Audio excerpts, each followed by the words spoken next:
The first thing Damaris Caldwell did when she heard the window shatter at 2:47 in the morning was not scream. She didn't gasp. She didn't freeze. She didn't do any of the reasonable, sensible things that a normal woman living in a luxury penthouse in Gangnam would do when the sound of breaking glass split the silence like a gunshot. What she did was sit up in bed, tilt her head to the side like she was calculating something, and say, out loud to no one, "Oh, these fools did not." Then she got up. Now, to understand why this matters, you need to understand the kind of woman Damaris Caldwell was. She was 29 years old, Memphis-born and Memphis-raised, the kind of city that put iron in your spine before you were old enough to drive. She had the posture of a woman who had never once in her life walked into a room and felt like she didn't belong there. She wore silk pajamas to bed, champagne-colored, because she had taste, and she kept her edges laid even on Sunday mornings when she wasn't going anywhere. She believed deeply in three things: excellence, unbothered energy, and the fact that embarrassment was a choice you made for yourself. She was also, professionally speaking, the personal manager of Kwon Seok-hyun, one of the most powerful, most feared, and most relentlessly unsmiling men in all of Seoul. She had been working for him for 14 months. In that time, she had reorganized his entire business portfolio, tripled the performance of two of his legitimate entertainment companies, negotiated 3 deals that his previous team had fumbled for years, and coordinated his personal schedule with the precision of someone who had been built specifically for this purpose. She had also spent the better part of those 14 months trying, and failing, to make him laugh. Not because it was her job. It wasn't. It was a personal project. A private, ongoing, deeply entertaining challenge that she had set for herself sometime around week 3, when she had made what she privately considered the funniest observation of her entire career, and Kwon Seok-hyun had looked at her with those flat, dark eyes of his and simply said, "Is the quarterly report ready?" The man did not laugh. He did not smile. He did not react to humor the way human beings reacted to humor. He existed in a state of permanent, glacial composure, and the world seemed to organize itself quietly around that fact the way rivers organize themselves around stone. His men feared him. His associates respected him with the particular reverence people reserved for things they didn't fully understand. His enemies, from what Damaris had gathered, mostly just stayed out of his way and hoped he forgot they existed. Damaris found him fascinating. She also found him deeply, personally irritating, which she had decided was basically the same thing.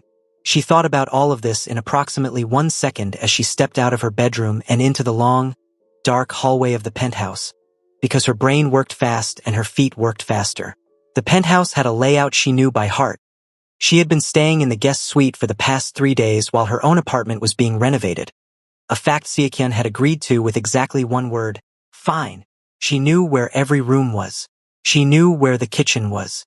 More importantly, she knew what was in the kitchen. She heard voices downstairs. Low, male voices moving with the specific kind of careful quiet that people used when they were trying not to be heard, which always, in Damaris's extensive personal experience with foolishness, meant they were about to do something worth being loud about. She counted 3 of them by the sound of their footsteps. She moved to the kitchen first. Later, people would ask her why she didn't just call for security or wake Seok-hyun or lock herself in a room and wait. The honest answer was that none of those options had occurred to her as interesting. The interesting option was the one she was already doing, which involved pulling open the pantry door with the quiet efficiency of a woman who had decided something. The pantry was extraordinarily well-stocked. Seok-hyun's housekeeper ran a tight operation. There were imported goods, artisan supplies, things she didn't recognize and things she absolutely did. Her hand found the flour first. A large bag, the heavy kind, the kind that sat in the back of the shelf and meant business. She picked it up. Then she found the cornstarch. Then she found a bottle of what she was fairly certain was some kind of dark vinegar, which smelled horrible and was therefore perfect. Then she found the cooking oil. She lined them up on the counter in front of her with the calm, focused energy of a woman preparing for something she had every intention of winning. Downstairs, the voices were getting louder, bolder. They thought the place was empty. She could tell by the way they were moving now, less careful, more confident. One of them laughed at something, and the sound of it annoyed her deeply because they were in Seok-hyun's house, and she had 14 months of investment in this operation, and she was not about to let 3 people with poor decision-making skills compromise it. She picked up the flour. She heard Seok-hyun's bedroom door open down the hall. He moved like silence when he wanted to. She had noticed that early, the way big, commanding men sometimes had the unexpected ability to exist without sound when the situation required it. She heard nothing but sensed him anyway, the particular shift in air pressure that came with his presence. And then she saw the shadow of him in the hallway light, tall and broad and still, watching her standing in the kitchen in her silk pajamas holding a 5-kilogram bag of flour like a woman with a plan. He looked at the flour. He looked at her. His expression said nothing because his expression never said anything, but she could see in the slight adjustment of his posture that he was trying to understand what he was witnessing. She put one finger to her lips. Then she pointed down the stairs. Then she pointed at the flour. His eyes returned to the flour. Something moved in them. Not a laugh, not even close, not yet. But something. A flicker. The first distant suggestion of a human reaction. He said nothing. He stepped back against the wall and watched. She went downstairs. What happened in the next 4 minutes would be discussed, in low, awed, deeply entertained voices, by Seokyeon's security team for the next 2 years. There were indeed 3 of them. They were moving through the lower living room with the misguided confidence of men who had done this before and expected it to go the same way. They were dressed in dark clothing, which was, Damaris later acknowledged, the only smart decision they made all evening. She came down the last 3 stairs and assessed the situation in approximately 1 second. Then she opened the flour. The first man turned around just in time to receive the full initial wave of it directly to the face. A generous, committed pour, the kind that didn't apologize for itself. He made a sound that was less a word and more a concept. His hands came up too late. He looked like a ghost. A startled, coughing, deeply undignified ghost. His 2 companions spun around. Damaris was already moving. The second man got the cornstarch, which behaved differently from the flour. Lighter, more theatrical, spreading in a wide, dramatic cloud that settled over him like a fine winter snow and made him look, she thought, genuinely ethereal in the worst possible way. He stumbled back into an armchair. The armchair slid 3 inches on the polished floor. The third man made the mistake of trying to run, which meant he ran directly through the flour cloud still hanging in the air from man number 1, and emerged from it looking seasoned, which she felt was appropriate for someone who had broken into a kitchen. She hit the lights. All 3 of them stood in the sudden brightness of the living room, white-faced, cornstarch-dusted, blinking like they had arrived in a dimension they hadn't booked, and looked at her. She looked back at them. She tilted her head. "Y'all really picked tonight," she said in English, with the particular Memphis cadence that turned a sentence into a verdict.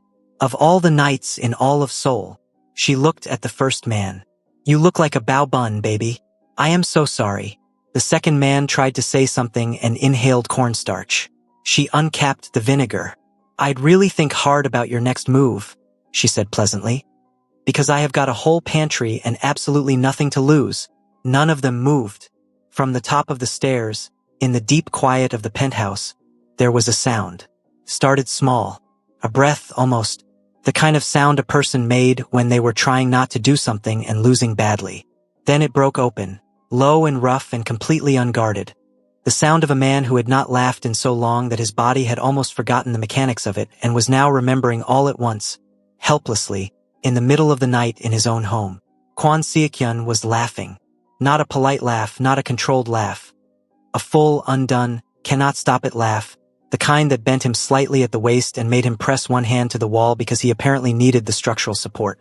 Damaris looked up at him. He looked down at her, still laughing, and something crossed his face that she had never seen there before. Open, bright, almost startled by itself, like he was as surprised as anyone. She pointed at him. "See," she said. "I knew you were in there." By 6 in the morning, the 3 intruders had been collected by Seokyeon's security team, who arrived 11 minutes after the incident and spent most of those 11 minutes being briefed by a very calm Damaris while Seokyeon sat at the kitchen island drinking water and occasionally making the expression of a man trying to reassemble his composure after it had been thoroughly disassembled. The head of security, a solid, dependable man named Juno who had worked for Seokyeon for 6 years and believed himself to have seen everything, looked at the flower-covered living room, looked at Damaris, looked at Seokyeon and said nothing for a long moment. "She handled it," Seokyeon said simply. Juno looked at the flower again. "With pantry goods," Damaris added helpfully. Juno decided he would process this later, when he was alone. The intruders, it turned out, were low-level thieves, no organizational affiliation, no specific intelligence about Siakyan's operation, just 3 men who had seen an opportunity in what they thought was a temporarily empty luxury property and made a catastrophically bad series of choices. They were handled efficiently and without fanfare. The security team swept the premises. The housekeeper was called. The living room was restored. Siakyan and Damaris were left alone in the kitchen at 6:15 in the morning. The pale, early light of Seoul beginning to come through the floor-to-ceiling windows. The city spread out quiet and gray and enormous below them. She made coffee because she was already up and the situation demanded it. He sat at the island and watched her move around his kitchen with the same ease she moved through everything. Unhurried, precise, entirely at home in whatever space she occupied. "You weren't scared," he said. "It was not a question of them." She didn't look up from the coffee machine. "No. Most people would have been." "Most people," she said, sliding a cup across the island toward him, "don't have a Memphis upbringing and a surplus of baking supplies." He looked at the coffee. He looked at her. "Thank you," he said. She blinked. In 14 months, it was the first time he had said those 2 words to her in a context that wasn't contractually required. She recovered quickly because she was Damaris Caldwell and she recovered from everything quickly, but she noted it internally, filed it somewhere careful. "Don't thank me," she said. "Thank whoever decided to stock that pantry with 5 kilos of flour." The corner of his mouth moved. Not a smile, not quite, but the architecture of one. The suggestion of one, waiting just beneath the surface. She saw it and said nothing. She drank her coffee. That was the thing about Damaris that most people didn't understand until they'd known her a while. She was loud when she wanted to be, sharp and funny and entirely unafraid to fill a room with her energy. But she also knew exactly when to be quiet. She knew the value of a moment. She knew when to let something sit. She let this one sit. He drank his coffee. The city woke up below them, slow and then all at once. After a while he said, "Your quarterly performance review for Gile Entertainment is scheduled for Thursday." "I'm aware," she said. "The board will push back on the restructuring proposal." "I know. I've already prepared for that." He looked at her. "How?" She reached across the island, picked up her phone from where she'd set it earlier, and pulled up a document. She slid it toward him. He read it. His eyes moved with the particular focused speed of someone who absorbed information quickly and missed nothing. He read for 2 minutes without speaking. "You preempted their 3 main objections," he said. "Preempted them and buried them," she said. "By page 4 they won't have anything left to push back on." He set the phone down. He looked at her with an expression she had learned, over 14 months, to read as the closest thing he had to impress. "Good," he said. She picked up her coffee. "I know." He almost smiled again. She almost let herself notice. Word got out. It always did in Siakyan's world, where information moved like water through every crack, and the story of what had happened in the penthouse spread through the network with remarkable speed. By afternoon, Damaris was aware that she had become, in certain circles, something of a figure. She found out the way she found out most things. From Siakyan's personal aide, a young man named Ryun-ho who was earnest and efficient and deeply transparent in ways that served Damaris beautifully. "They're calling you the manager," Ryun-ho told her, with the bright, slightly nervous energy of someone delivering news they weren't sure how she'd receive. "I am the manager," she said. "No, like the manager," he repeated with audible capitalization. "As in, a title." She stopped walking. "They're saying you faced down 3 men in Mr. Kwan's house and sent them out looking like Tiok and that Mr. Kwan." He hesitated. "That Mr. Kwan what?" Ryun-ho's expression became something complicated. That he laughed. The silence that followed was interesting. "People don't believe it," Ryun-ho added quickly. "They think it's exaggerated. But also, the security team confirms it, so."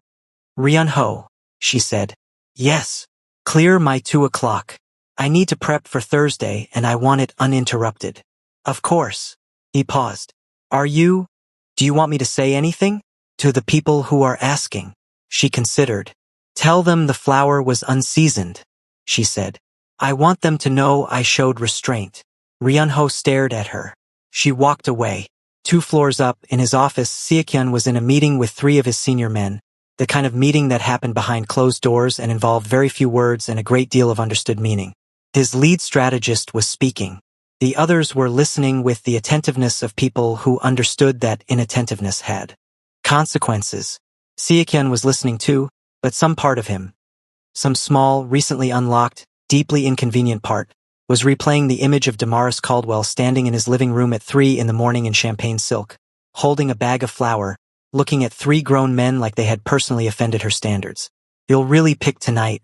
He returned his attention to the meeting, but the corner of his mouth did the thing again. His strategist noticed. He said nothing because he had good instincts, but his eyes moved briefly to the other 2 men, and a look passed between them that said, clearly and without words, something has changed. The problem, and Damaris recognized it as a problem with the brisk, unsentimental clarity she applied to all problems, was that Kwon Seokyun was genuinely hard not to like. Not because he was easy. He was not easy. He was demanding in the particular way that excellent people were demanding, not unreasonably, not cruelly, but with a precision that left no room for approximation. He knew what good work looked like and he expected it, consistently, without apology. He communicated in the fewest words necessary to convey meaning. He made decisions fast and didn't revisit them. He had the focused, forward-facing energy of a man who did not waste anything. Not time, not resources, not words, not attention. When he gave you his attention, you felt it. That was the thing. When Seokyun was actually present in a conversation, actually engaged, it was like standing in direct light, specific and warm and a little disarming if you weren't used to it. Damaris was used to it because she had made herself used to it, because she was professional and sensible and had absolutely no interest in complicating a working relationship that was, by any objective measure, the best professional position she had ever held. That was what she told herself. She was telling herself this on a Tuesday afternoon, 3 weeks after the flower incident, while she sat across from him in his private office running him through the revised proposal for the acquisition of a mid-sized entertainment label that she had spent the past 6 days reshaping from something adequate into something excellent. The initial valuation was too high, she said, moving through the slides with the efficient authority of someone who had done the homework and knew exactly what they were talking about. I went back to the fundamentals. Their catalog has value, but their operational model has 3 structural problems. I've outlined them on page 9. Fix those, and the acquisition pays back in under 4 years. Don't fix them, and you're buying a liability. I recommend we make the offer conditional on operational restructuring within the first 18 months. Seokyun had been reading as she spoke, his eyes tracking the document with that fast, absorbing focus she'd come to associate with him. He got to page 9. He read it. You identified the 3rd issue, he said. The distribution model issue? Yes. My previous advisors missed it. Your previous advisors, she said carefully, were reading the surface numbers. You have to go 3 layers down to see it. He looked up from the document. He looked at her with that direct, specific attention. And there it was, that feeling she refused to name, the slight recalibration in her chest that she had been professionally ignoring for approximately 6 weeks. Make the offer, he said. Conditional as you proposed. Already drafted, she said, and slid another document across the desk. He picked it up. Read it. Set it down. Is there anything you come to me unprepared for? He asked. No, she said simply. That's why you pay me. That's not why I pay you, he said. She paused. What? I pay many people to be prepared, he said. You are the only one who is also correct. She absorbed that. She kept her expression steady, because she was Damaris Caldwell and she had done harder things than receive a compliment without flinching. Well, she said after a moment, add it to my performance review. The corner of his mouth moved. I will, he said. The shift, when it happened the way most real things happened. Not dramatically, not with announcement, but quietly and then all at once. It was a Thursday evening. She had been in back-to-back meetings since 8 in the morning. The Gile Entertainment Board review had gone exactly as she'd predicted, and she had handled it exactly as she'd prepared. And by 7 o'clock she was in the small sitting room adjacent to his office with her heels off and her feet tucked.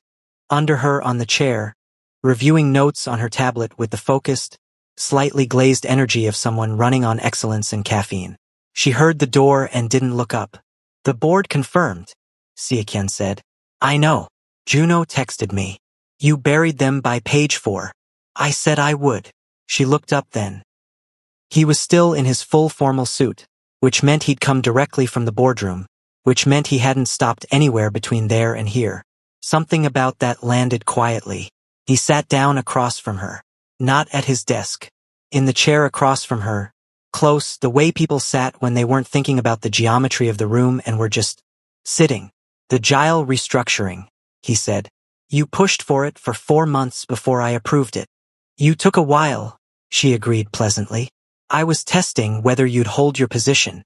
She looked at him. And you never moved, he said. There was something in his voice that wasn't quite admiration but was adjacent to it, close enough that she could feel the warmth of it. Most people, when I push back, adjust their position. You just waited, like you already knew you were right. I did know I was right, she said. Being right doesn't require your agreement. He was quiet for a moment. No, he said. It doesn't. She held his gaze. He held hers. And for the first time in 14 months, the silence between them felt like something chosen rather than something inevitable. Like something they were both sitting in deliberately because they wanted to. She looked away first. She had rules. It's late, she said. I have an 8 a.m. call with the Tokyo team. I know, he said. I approved it. Then you know I should sleep. I know you should, he said. And I know you won't, because you're going to spend the next 2 hours over-preparing for a call you could handle in your sleep. She stared at him. He looked back at her with the flat, composed expression she had spent 14 months trying to crack, and somewhere deep in it, in the very back of it, something warm was looking out at her.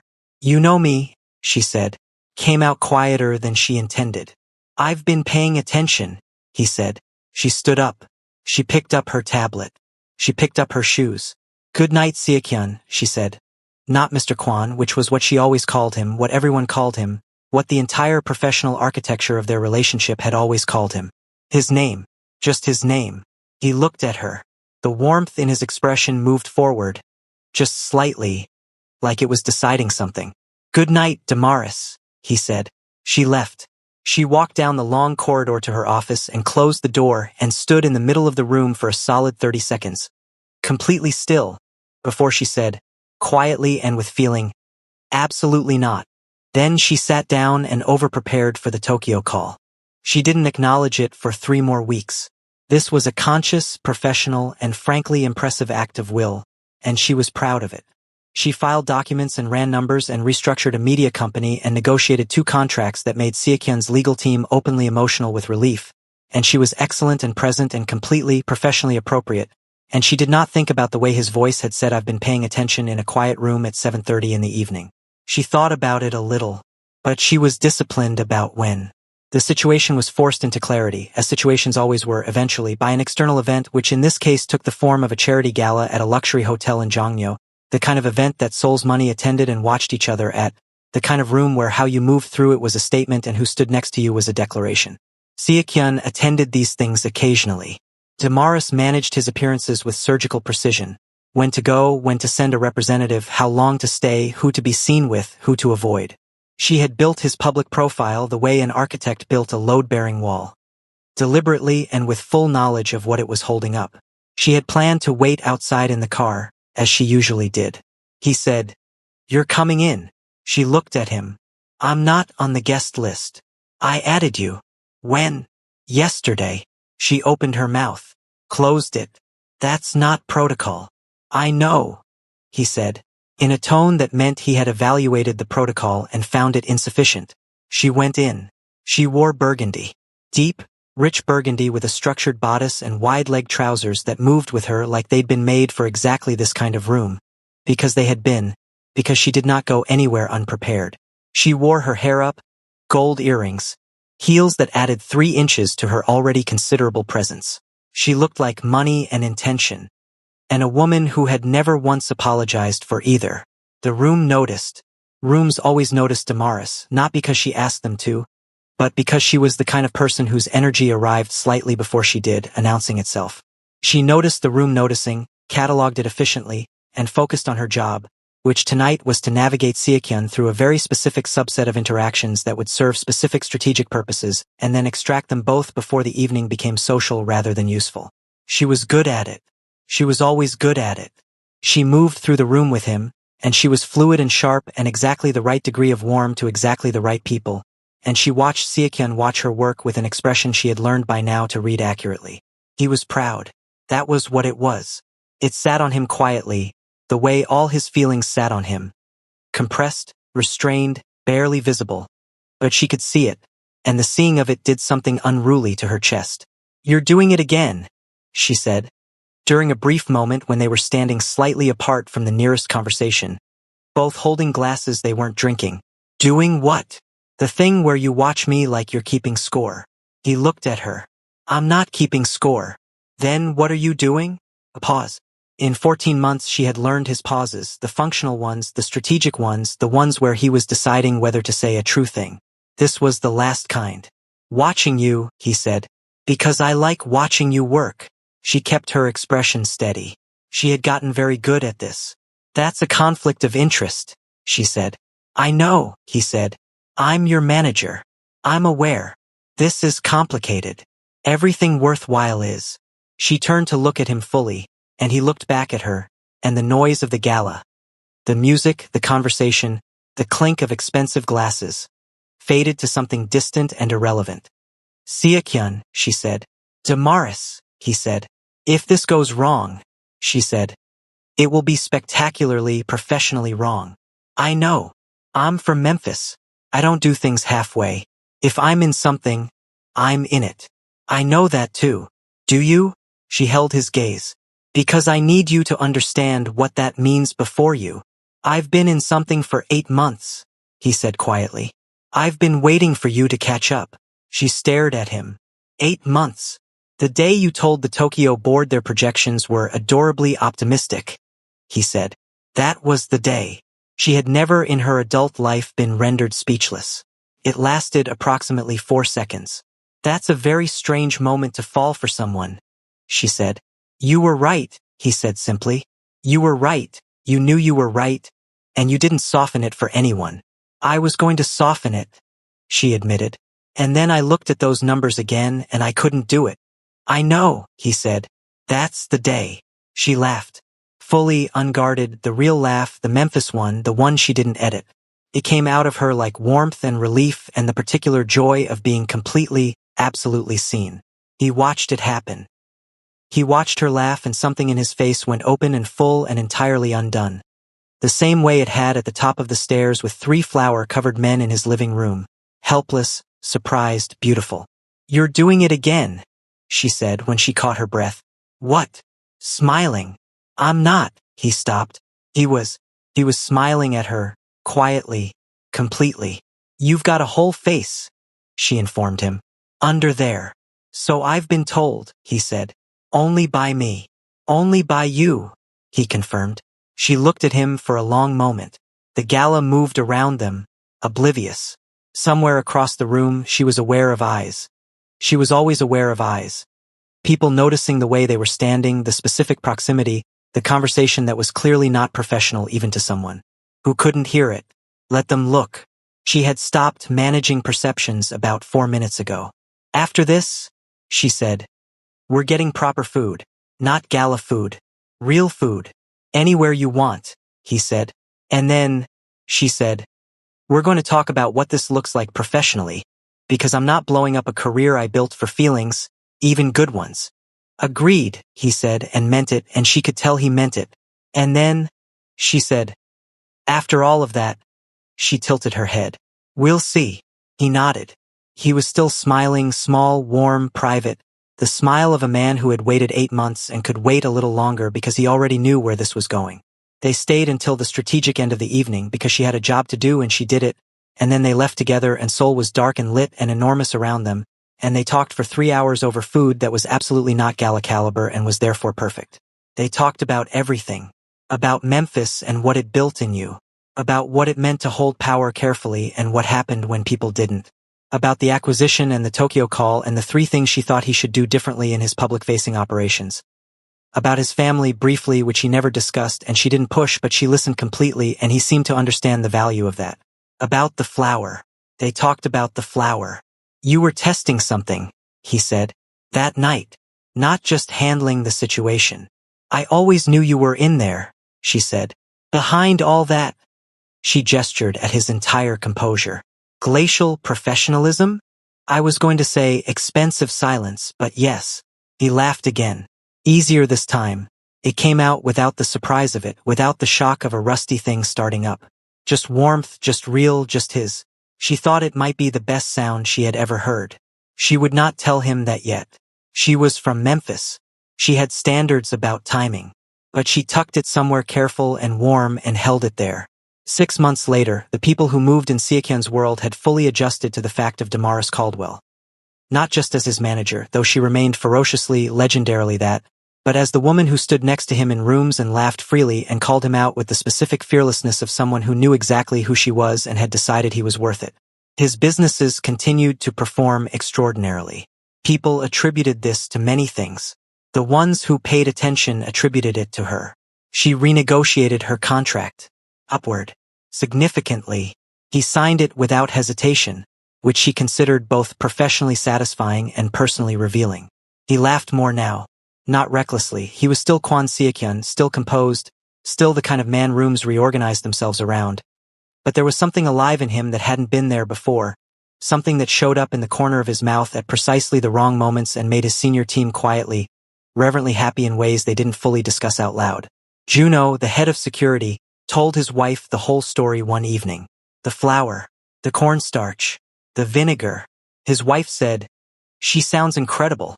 Juno thought about Damaris Caldwell standing in the living room at 3 in the morning with her silk pajamas and her baking supplies, looking at 3 grown men like they were a mild inconvenience she was prepared for. She really is, he said. And somewhere across Seoul, in a restaurant they had made their place.